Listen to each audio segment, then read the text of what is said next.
السلام عليكم ورحمة الله وبركاته. فضلا وليس أمرا الاشتراك في القناة وتفعيل زر الجرس ليصلكم كل جديد.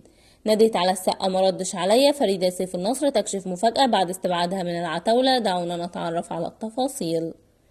كشفت الفنانة فريدة سيف النصر عن كواليس استبعادها من تصوير مسلسل العتاولة 2، مؤكدة أنها تلقت الخبر بشكل مفاجئ. وعندما حاولت الحديث مع النجم أحمد السقا نادته لكنه لم يسمعها ولم يرد، قائلة كان تعبان ومرهق خلال التصوير. وأوضحت فريدة سيف النصر خلال لقائها مع الإعلامية أميرة بدر ببرنامج أسرار والمذاع عبر شاشة النهار أن النجومية في الأعمال الفنية لها درجات، قائلة أنا في فترة كان اسمي بيتحط جنب عادل إمام على أفيشات السينما، لكن دلوقتي أحمد السقا هو نجم العمل والمسلسل أصبح باسمه.